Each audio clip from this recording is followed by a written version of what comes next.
together to help get this over with. I'm waiting for me to get this over with. So everything is decorated so well. Ryan, very crafty. He's very artistic. He's got a lot of the stuff here he made himself. I don't know what a lot of this stuff is, but he made it all himself. So for those of you who don't know, I'm Michael Mulhorn. I'm Ryan's brother, alongside of all these guys over here. These are Ryan's ex-boyfriends. So if everybody could just help them make him feel a little more comfortable here, that'd be great. Made for a very awkward bachelor party, though, I will say that.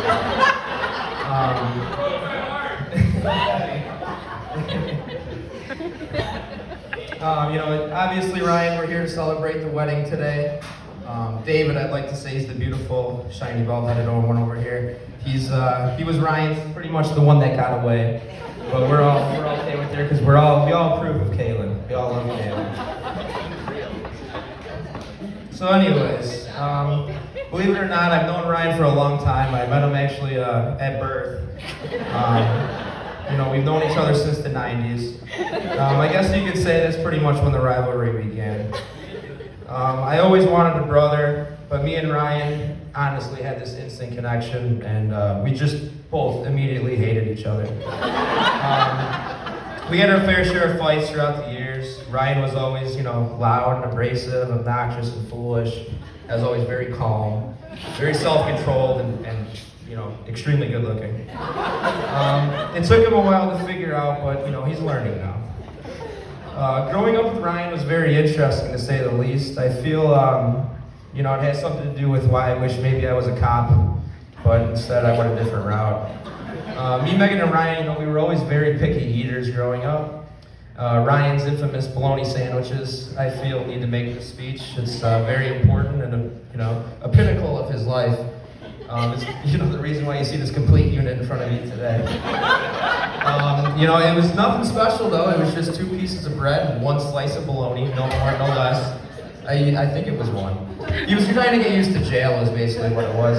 But the signature move was that he would smash them down to like this cheese quesadilla with obviously no cheese, just bologna.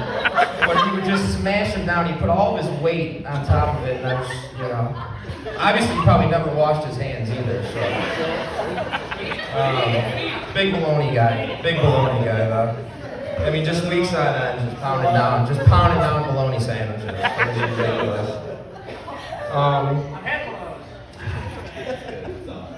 Gotta see where I'm at here. I'm all lost. My hands are getting sweaty.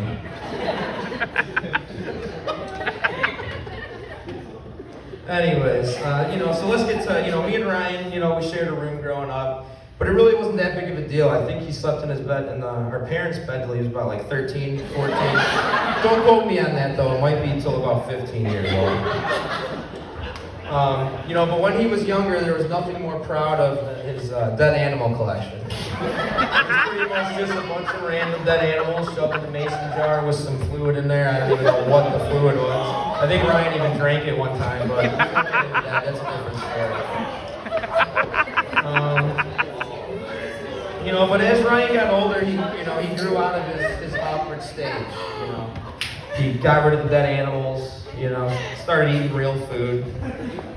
He actually probably didn't start eating real food, but I totally understand it. I didn't go through an awkward stage. I don't, I'm perfect. So he he went to high school, started playing football. Obviously was instantly cooler, couldn't hang out with his older brother anymore. He's going to all the parties, hanging out with these cool fellas you see over here.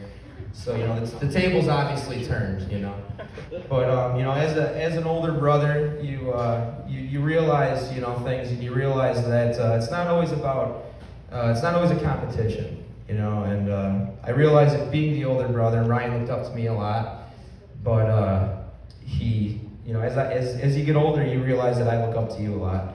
You've accomplished a lot. I'm done with the jokes, you don't have to keep that. I really do look up to you a lot. No, I'm the short joke. But yeah, you've accomplished so much. You met a beautiful woman here who obviously, was able to hold you down. We needed something like that. We were getting worried about you. And it's nice to see that you finally, you finally got your feet on the ground. I mean, the kid's killing it. He's working around the clock. He's working 2 jobs, working side jobs. He's just trying to support like a true grown man does. And we're very proud of it. That applause is for me, really, not for Ryan.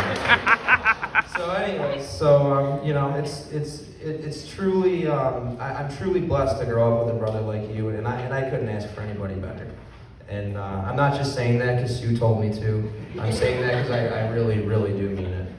On to Kaylin. We'll talk about you a little bit here. Growing up through the years, we've been able to go a couple Cubs games. We've been able to hang out. We got to see your true side on Megan's 21st birthday. We got to see a little wild Kaylin coming out, but it was a good time. What was that? I don't know what it was, but we need to hear it this wedding tonight. So, it's amazing because, you're smart, you're hardworking, you're just everything that this kid needs in his life. The only thing bad about you is that your taste in men. But that's apparent here. He's moldable. We can mold him into what you need him to be. That's not a problem. He's a good guy and he's got a great heart. Almost as big as his head, but we won't get into that. Like I said, I'd like to thank out to Sue, Tim, Mike, and also Charlie and Kim as well for making all this possible. Kim and Charlie have had a very tough year this past year, and we're just very glad that everybody's here to share this day with us.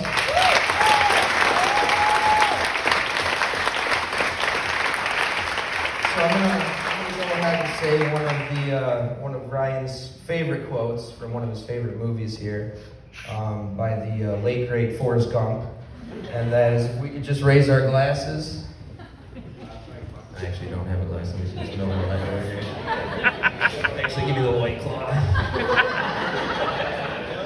So, in the words of Ryan's, the person that Ryan looked up to most in his life. I may not be a smart man, but I do know what love is. Let's cheers to these two beautiful couples and what they have in the future. All right, thank you, Michael.